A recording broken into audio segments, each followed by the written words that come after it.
안녕하세요. 주리세 시청자 여러분. 오늘 가족법인을 통한 건물주의 절세 방법에 대해서 설명드리도록 하겠습니다. 가족법인이요, 사실상 세법상의 용어는 아니에요. 법인이라고 하는 별도 인격체를 활용해서 가족의 구성원들이 지분을 보유하고, 가족 구성원들이라고 하면은 부모님의 가족 구성원보다는 이제 자녀분들의 가족 구성원들이 지분을 보유하고, 이를 통해서 임대사업을 하거나 아니면 자산운용을 하거나 이걸로 투자법인을 만들거나 하는 그런 형태를 말합니다. 세법상으로는요, 성실신고 확인 대상 소규모 법인이라는 용어로 가족법인을 지칭을 하는 경우가 많습니다. 요건이 세 가지가 있는데 우리가 생각하는 딱 그 가족법인에 맞습니다. 그래서 성실신고 확인 대상 소규모 법인이라고 하는 거에 대한 국세청에서는 가족법인을 통해서 절세하고 있는 방법을 알고 있어요. 그래서 매년 세법 개정에서 성실신고 확인 대상 소규모 법인에 대한 제재를 어떻게 할까라고 하는 거를 개정세법을 통해서 최근에도 바꿨는데요. 그런 내용에 대해서도 아직은 가족법인이 절세 효과에 굉장히 탁월하다. 왜 그런지 거기에 대한 내용을 절세 방법으로 세 가지 유리한 점에 대해서 설명을 드리도록 하겠습니다. 일단 가족법인을 통한 절세 방법이요, 처음에는요, 세율 구조면에서 개인소득세보다는 법인세가 월등히 적습니다. 그래서 세율 구조면에서 월등히 유리하다라고 말씀을. 두 번째는 이 상속증여의 절세를 활용하는데 정말 가족법인은 너무 좋은 방법이 있습니다. 그래서 자녀들의 부동산을 만들어주는데 가족법인이 굉장히 탁월한 그런 방법이 있습니다. 그리고 법인의 배당 및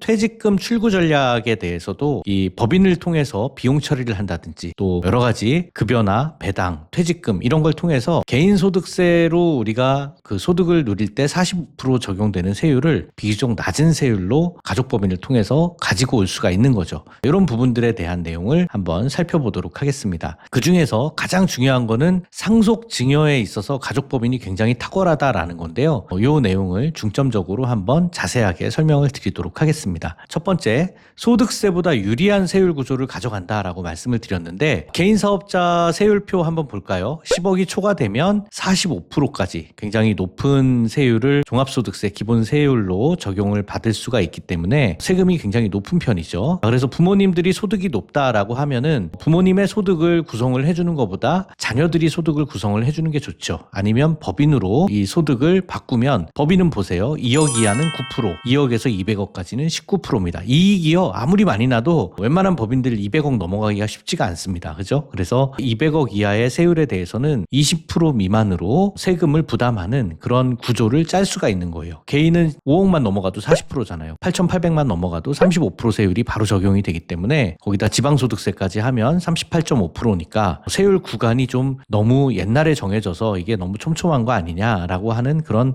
의견들도 있습니다. 그래서 이것도 아마 세법 개정이 되면은 조금 더 간격이 좀 넓어지도록 그렇게 될 가능성이 높아요. 자, 성실신고 확인 대상 소규모 법인, 가족법인에 대해서는요, 아까 우리 법인세에서 2억 이하는 9%, 2억에서 200억까지는 19% 세율을 적용한다고 했는데, 요게 요번에 성실신고 대상 소규모 법인에 대해서 세법이 개정이 됐습니다. 그래서 어떻게 개정이 됐냐면, 요건을 모두 갖춘 법인에 대해서는 세율을 좀 높게 하겠다. 200억 이하는 무조건 19%로 하겠다. 아까 2억 이하는 9% 적용된다고 했는데 그거 없이 다 19%로 되도록 하겠다라는 내용으로 바뀌었고요. 요건을 모두 3개를 갖춘 법인 한번 좀 살펴볼까요?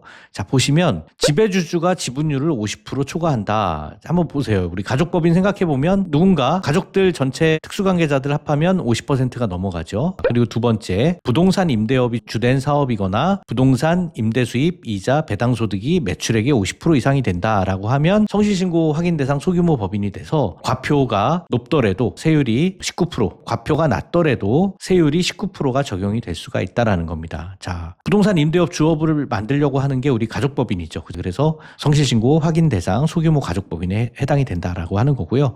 또 상시근로자가 5인 미만인 경우에도 성실신고 확인 대상 소규모 법인에 해당됩니다. 여러분, 근로자 많이 뽑을 거예요? 가족법인에? 그럴 필요는 없죠. 특수관계자는 또 안 됩니다. 이렇게 하다 보면은 우리 가족법인이 우리가 생각하고 있는 그 가족법인이 맞습니다. 성실신고 확인 대상 이상 소규모 법인은 어떻게 바뀌었느냐? 2억 이하라고 하더라도 200억 이하에 대해서 무조건 19%로 가는 걸로 2025년 1월 1일부터 이렇게 세법이 바뀌었습니다. 그러면 이게 불리한 거냐? 그렇지 않다는 거예요. 우리 개인 사업자 세율이 8,800만 원만 넘어가더라도 35% 세율이기 때문에 8,800만 원 이하가 24%니까요. 그래서 법인의 19%보다는 높은 세율이니까 이 정도 이상의 소득을 올릴 거면, 아니면 가족 구성원들 중에 이거보다 또 다른 근로소득이라든가 사업소득이 있으신 분들은 가족법인을 통해서 세율을 분산시키는 게 월등히 유리할 수가 있다라는 거죠. 그래서 가족법인이 이런 세율 변경 면에서 불리하게 적용이 됐지만 아주 불리한 건 아니다라는 것으로 여러분들이 생각을 하시는 게 좋습니다. 실제로 계산을 해보면 절세 효과가 굉장히 크게 나오는 경우가 많습니다. 자, 이거를 그러면 상속증여세 때 어떻게 활용을 할 거냐라는 건데요. 자, 부모님이 이제 건물을 가지고 계세요. 건물을 추가로 또 구입하는 거는 불필요한 일이죠. 그래서 우리 자녀 세대의 가족법인이 건물을 구입을 하는 겁니다. 그러면 가족법인이 돈이 있어요, 없어요? 아직은 뭐 1,000만 원짜리 법인을 만들 수도 있고 5천만 원짜리 법인을 만들 수도 있지만 돈이 없죠. 법인 자체에는 돈이 없어요. 그럼 건물을 무슨 돈으로 사요? 대출을 받을까요? 초기 법인은 아마 대출이 좀 많이 나오지 않을 겁니다. 자, 그래서 부모님이 또는 조부모님이 법인에다 자금을 대여를 해줄 수가 있어요. 그러면 이거를 조부모님이나 부모님은 현금 여력이 있다고 하는 가정하에 우리 법인한테 증여를 해주는 게 나을까요? 대여를 해주는 게 나을까요? 예, 증여를 해줄 수도 있지만 그럼 법인이 자산 이익으로 인한 법인세를 내면 됩니다. 이렇게 해주는 방법도 있고요. 근데 사실은 대여를 해주면은 그 법인세조차 안 낼 수도 있어요. 그럼 대여를 해주면 얼마까지 대여를 해줄 수 있는데요? 이런 질문이 나오겠죠. 한도가 있는데 굉장히 높습니다. 이 법인 대여 한도에 대해서 한번 설명을 해드릴 텐데요. 이게 바로 상속세, 증여세에 활용할 수 있는 굉장히 좋은 절세 방법이라는 거죠. 자, 법인한테 그러면 얼마로 대여를 해줄 수가 있느냐라고 하면요. 상속세, 증여세법 시행령 34조의 5에 보면은 이게 특정 법인, 특정 개인 간의 거래를 통해서 어떤 이익을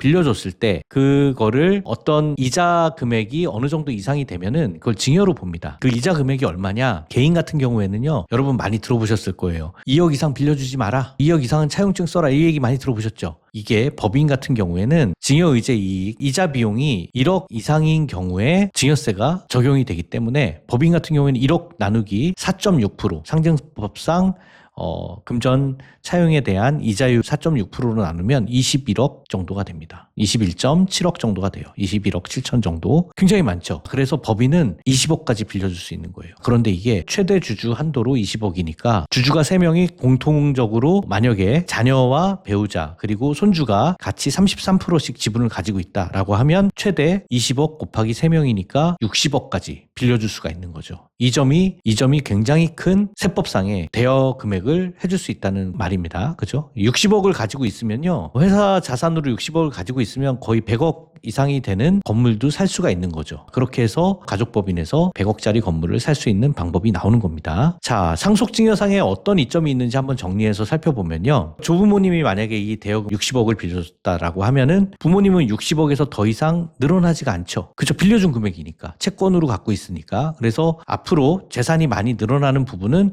자녀한테 귀속이 될 거니까 조부모의 상속세가 더 이상 늘어나지 않는 그런 이점이 있습니다. 굉장히 유리한 거죠. 그래서 향후 부동산의 자산 가치가 자녀 세대한테 귀속이 될 수 있도록, 정확하게는 자녀가 가지고 있는 법인으로 귀속이 되겠죠. 이렇게 상속 증여상의 이점이 나옵니다. 그리고 대여금 같은 경우에는요. 법인의 임대소득으로 갚을 수도 있지만 사실은 안 갚아도 돼요. 60억 그거 그냥 끌고 가는 거예요. 대여금으로. 그죠? 이거는 나머지 다른 자산에 대한 이자나 뭐 이런 것들 내면서 또 법인에서의 소득을 가지고 또 비용 처리하면서 그렇게 소진을 시켜 나갈 수도 있습니다. 부동산 가치가 계속해서 상승을 하는 시기이지만 최근 같은 경우에 건물이나 공실이 많은 그런 상가들이 좀 많이 있기 때문에 그런 부동산 가치가 하락할 때 이런 것들을 활용한다든지 또는 부모님의 건물을 그대로 인수하는 방법도 할 수가 있습니다. 부모님이 이 건물 팔기 너무 아까워, 이건 네가 가져가야 되는데 나중에 상속세 때문에 너무 가져가기가 힘드니 이런 방법을 통해서 부모님의 건물을 그대로 보전을 하는 방법도 가능합니다. 이런 것들 할 때 그냥 이렇게 그 거래를 하면 안 되고요. 실질적으로는 이제 감정 감정평가를 한다든지 특수관계자 간의 거래이기 때문에 저가 양도나 이런 것들이 비교적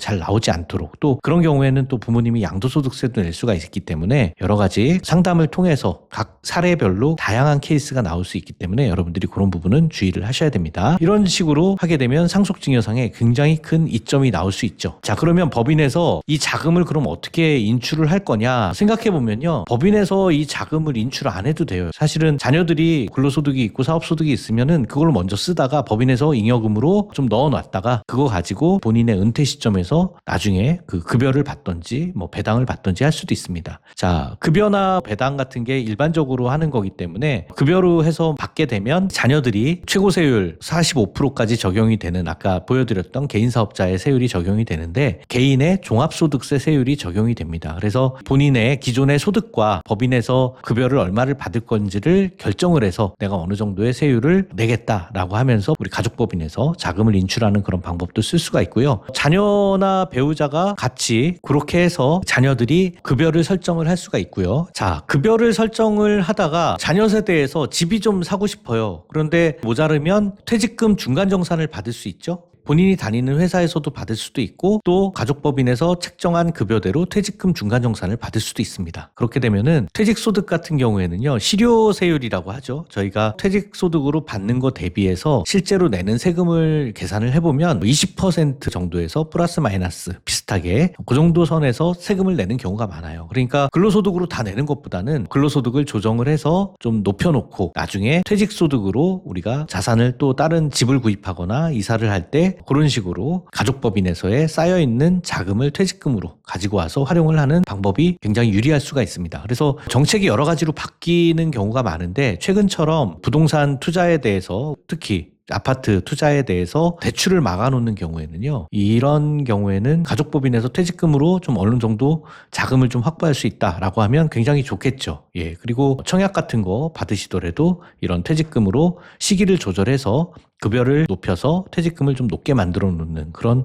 전략도 사용할 수가 있는 겁니다. 그리고 가족법인에서의 주주들은 배당소득을 받을 수가 있는데요. 배당 같은 경우에는 2천만 원 이하면은 15.4%로 분리가 돼서 끝나버립니다. 그래서 2천만 원을 초과할 때는 종합소득이랑 합산이 되기 때문에 높은 세율이 적용이 될 수도 있지만 자녀나 배우자를 주주로 등재를 해놨다라고 하면 그분들이 소득이 없다고 하더라도 2천만 원씩까지는 배당을 해주면, 그러면 15.4%면 굉장히 유리한 세율이잖아요. 그죠? 20% 이하로 내는 거니까 이렇게 해서 법인에서의 자금 인출도 만들 수가 있는 겁니다. 이 외에도 자산을 인수하는 방법, 그분들이 가지고 있는 자산을 인수하는 방법이 있을 수가 있고, 가지고 있는 부동산이 있다든지 아니면 개인 매장을 운영하면서 그 매장에 대한 상표권을 가지고 있다든지 이런 것들을 가족법인에다 팔 수도 있어요. 그리고 주식 같은 것도 가족법인에 팔 수도 있고요. 그런 식으로 해서 쌓여있는 자금을 인출을 할 수도 있습니다. 자, 이익소각 같은 경우도 활용을 하면 굉장히 유리한 방법이죠. 이익소각 같은 경우에는 가족법인이 주식이